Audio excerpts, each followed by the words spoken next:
నమస్కారం. హిందూ బంధువులందరికీ నమస్కారం తెలియజేస్తూ అందరికీ జై శ్రీరామ్.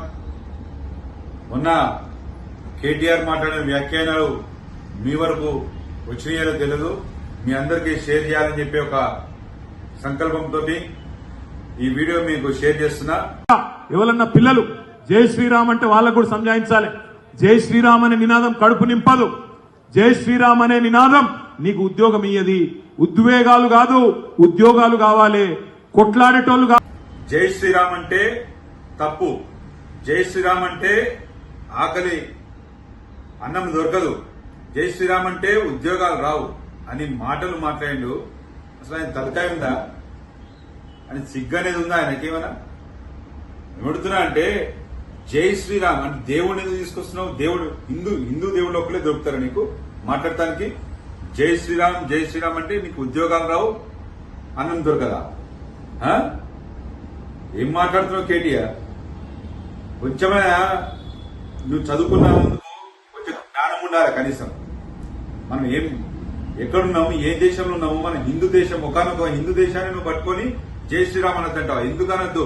నేను ఈ మాటను ప్రైజ్ ద లార్డ్ అని అనద్దాన్ని అని చెప్పు, అల్లా అని అనద్దని చెప్పు.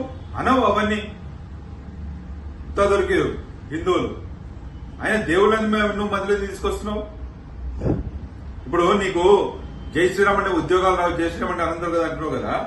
మరి నీ 10 ఏళ్ల పాలనలో మరి ఎండోమెంట్ డిపార్ట్మెంట్ నుంచి వివిధ రంగాల వివిధ కార్యక్రమాలకి ఖర్చు పెట్టిన ఖర్చు అనేది పక్కన పెట్టు. ఎందుకు తీసుకుంటున్నావు? మరి దేవాలయాలన్నీ కూడా సెక్యులర్ కేంద్రంగా మారినాయి. దేవాలయాలు శక్తి కేంద్రంగా మారాల. కేవలం హిందూ వ్యవస్థలకి, హిందూ బంధువులకే వా యొక్క కార్యక్రమాలకి వాళ్ళకి ఆ యొక్క అమౌంట్, ఆ యొక్క వచ్చే నిధులు అన్ని కూడా కేటాయించాలి. అప్పుడు తెలుస్తుంది మరి ఉద్యోగాలు ఏమొస్తాయో, ఆకలి ఎక్కడి నుంచి తీరుతుందో. జై శ్రీరామ్ అంటే అన్నం దొరకదా? జై శ్రీరామ్ అంటే ఉద్యోగాలు దొరకవా? రామనామం పెట్టుకున్నావు నువ్వు, రామారావు. రామ్ అనే పదానికి ఉన్న శక్తి నీకేం తెలుసు? శ్రేయస్సు నీకేం తెలుసు? ఆయన వేసిన బాటలోనే మనం నడుస్తున్నాం ఇప్పటికి కూడా. ఫస్ట్ ఆ రామనామంకు ఉన్న శక్తిని తెలుసుకో. ఫస్ట్ తొందరలో ఉంది. ఖచ్చితంగా నీకు కూడా ఊచలు లెక్కబెట్టే రోజు దగ్గర పడుతున్నాయి. అందుకని ఇవన్నీ కూడా ఫస్ట్ ఆ మాటలు దక్కించుకో. హిందూ బంధువులారా, మనము ఖచ్చితంగా మేల్కొనే టైం వచ్చింది. ఖచ్చితంగా మీరు ఈ యొక్క మాటలు ఇప్పుడు నేను ఒకటే చెప్తున్నా ఈ వీడియో ద్వారా, ఈ సినిమాలను కూడా మీరు ప్రోత్సహించకండి. ఎగతాళిగా తీసే సినిమాలు కూడా మనం ప్రోత్సహించద్దు. మన దేవులు మనమే కించపరుచుకున్నాం కొన్ని విషయాల్లో. 4 రకాల హిందువులు ఉన్నారు. నేను చెప్తున్నా కదా, నేను క్లియర్ గా వీడియో ద్వారా చెప్తున్నా. 4 రకాల హిందువులు ఉన్నారు. ఒక సామాజిక హిందూ, ఒక నామమాత్రం హిందూ, ఒక హిందూ వ్యతిరేకి, ఒక హిందూ. ఈ 4 రకాల హిందువులు. మామూలు హిందూనేమో నేను హిందూగా పుట్టినా, హిందూగా ఉంటా అని ఉంటాడు.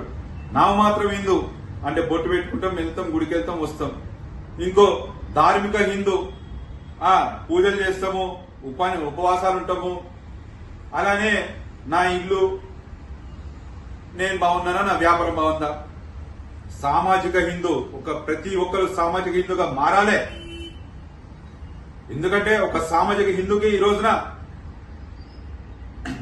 నా హిందూ ధర్మం ఏమైపోతుంది, సనాతన ధర్మం రక్షించుకునే విధంగా వాళ్ళు ఎంత పోరాడుతున్నారు అనేది ఈ వీడియో ద్వారా నేను ఇంకా మరిన్ని వీడియోల ద్వారా మీకు తెలియజేస్తాను. నేను సామాజిక స్పృహను హిందూ కావాలి ఖచ్చితంగా. మన ధర్మాన్ని కనుక ముడితే తాట తీయాల. ఖచ్చితంగా చెప్తున్నా, ప్రతి ఒక్కరు సామాజిక స్పృహను హిందువులుగా తయారు కావాలి. ఒక బొట్టు పెట్టుకుంటే కాదు, ఒక వేషం వేసుకుంటే కాదు.